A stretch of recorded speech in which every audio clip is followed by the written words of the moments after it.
సమగ్ర శిక్ష నిరవధిక సమ్మె గత 20 రోజుల నుండి కొనసాగుతుంది. మన తెలంగాణ రాష్ట్రంలోని 19,000 మందికి పైగా ఒప్పంద ఉపాధ్యాయులున్నారు. ఉపాధి హామీ ఉపాధ్యాయులకు రెగ్యులర్ చేయాలని నల్గొండ జిల్లాలో సమావేశం ఏర్పాటు చేశారు. కొండయ్య సిఆర్పి తెలుపుతూ వచ్చారు. ప్రభుత్వం వీటిపై దృష్టి పెట్టాలని తెలిపారు.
నమస్కారం అండి.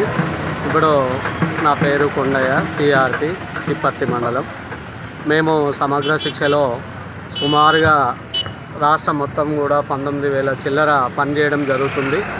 అయినా కూడా చాలని వేతనంతో పనిచేయడం జరుగుతుంది.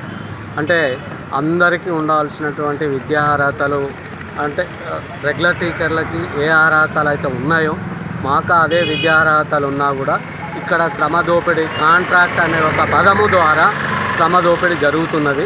మాకు న్యాయం జరగటం కోసం అనేక పర్యాయాలు గవర్నమెంట్కు వినతులు సమర్పించుకోవడం జరిగింది. అయినా కూడా ప్రభుత్వం స్పందించకపోవడం వలన గతంలో ఈ యొక్క పిసిసి అధ్యక్షుడిగా ఉన్న రేవంత్ రెడ్డి గారు ఇప్పుడు ప్రజెంట్ ముఖ్యమంత్రిగా ఉన్నారు. వారు మా ఈ విధంగానే ధర్నా జరుగుతున్న సభావేదిక మా దగ్గరికి వచ్చి మా ప్రభుత్వం వచ్చినట్లయితే మీకు ఛాయ్ అయినంత సేపట్ల జీవో ఇచ్చి మీకు రెగ్యులర్ చేస్తానని చెప్పడం జరిగింది. మరి ప్రభుత్వం వచ్చింది, సంవత్సరం జరిగింది, సంబరాలు అయిపోయినాయి. అయినా మా గురించి పట్టించుకునే పరిస్థితి లేదు. కాబట్టి మేము ప్రభుత్వానికి అనేక పర్యాయాలు విన్నవించుకోవడం, సెక్రటరేట్కి వెళ్ళడం, మంత్రులను కలవడం, అందరినీ చాలాసార్లు విన్నవించినా కూడా మాకు ఎలాంటి ఫలితం లేకుండా పోయింది. కాబట్టి మేము ప్రభుత్వానికి ఈ విధంగా ఈ యొక్క ధర్నా ద్వారా కూడా తెలియజేస్తున్నాము. ఇది ప్రజాస్వామ్యము, రాజరికం కాదు, భౌస్వామ్యం కాదు. ప్రజాస్వామ్యంలో మాకు చాలని వేతనాలు ఉండడం వల్ల ఎట్లాంటి కుటుంబాలని పోషించుకోలేకపోతున్నాం, మా పిల్లల్ని చదివించుకోలేకపోతున్నాం. కాబట్టి గాను ప్రభుత్వం వెంటనే స్పందించి, ఇంకోటి విద్యా వ్యవస్థలో పనిచేస్తున్న మేము విద్యా వ్యవస్థనే రోడ్డుల కనీసం 22 రోజుల నుంచి రోడ్డు మీద ఉంటే ప్రభుత్వం పట్టించుకోకపోవడం శోచనీయం. ఎందుకంటే కేజీబీవీ మా సోదరిమణులు కేజీబీవీ టీచర్స్ ఉన్నారు.